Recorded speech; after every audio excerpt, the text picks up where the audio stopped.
I'm from a small country town called Ivanhoe, New South Wales. Footy has always been a big part of my life, and both sides of my family followed footy, and what was going on at home I could sort of escape and use footy as that escape. There was a lot of things I grew up and I witnessed that probably wasn't the best for a child to see and be around, and shaped me, and it made me who I am, but it also gave me a lot of battles along the way and what I've had to deal with, and I was just so up and down, just all over the shop as a kid.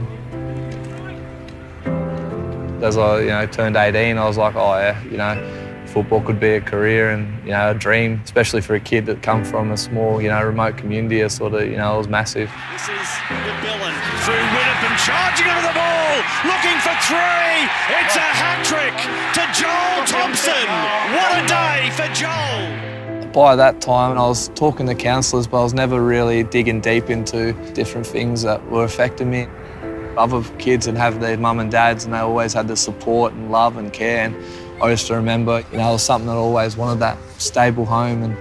And me and Amy, fell in love, and she's a beautiful person. I was always putting on this mask for her and just being the fun Joel, but with a smile, but really not sharing what was really going on. And I'd do the same when I'd go to training around my friends. I'd always put that mask on and not really share what was really happening or what was going on with my life at the time. I just wasn't treating myself the best, and I was really hard on myself, and I didn't have the coping strategies. I was never taught how to share how I felt and my emotions, and she encouraged me to go and speak to someone, which was always hard. A grown man, I just didn't want to go and speak to a person I didn't know about what was really happening and my thoughts and what I wasn't dealing with, and letting that all go. I sort of just walked out, and I definitely felt light. I felt like a different person. It was a life-changing moment. And she goes, you've got a powerful story. It's very unique. You should be able to share this story and help others. So I started helping out and lit a fire inside me. I got this special feeling of helping others. I was like, I've never done this before, but it definitely found something that I've really got a passion for and really enjoy, and it's been an awesome ride since. End of a season, a tragedy did strike at our club, suicide, which was something that us as a club, moving into our next season, thought we'd like to try to prevent these things from happening to another player. So that's where the State of Mind program came about. We thought it was a great opportunity for us to do something in our community. I think having someone like Joel at the club coming to talk to our players is very, very important. State of Mind program is for clubs and community to start breaking down the stigma around people's mental health, to create that inclusive environment, somewhere where people can come to and feel comfortable.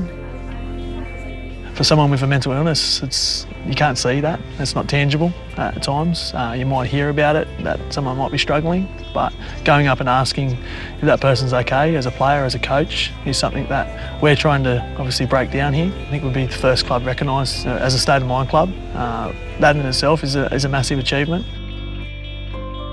My role's, being an ambassador, everything around mental health, and going out to the football clubs and sharing my story, and showing them that it's okay to go up and put your hand up and ask for help. I'm a perfect example of that. If I didn't make that decision and get that, put my hand up and have someone around me that's seen the signs of me, on a downward spiral, I wouldn't be here today, and I can honestly say that. I don't know where I'd be. We still have some terrible statistics in suicide, across the nation. I lost my cousin last year, and you realise how important the education and stuff around it is. And there's many signs, but if you know a person well, you can see their change in personality or who they are, and you just ask them a simple question if they're okay, and that's all it is. Or to check on them and show that you care and you're there for them. And as rugby league players, we've got loud voices in the community, and we have kids and people that look up to us, and we are role models. You couldn't be prouder to be a part of the NRL and what they're doing in this sort of space.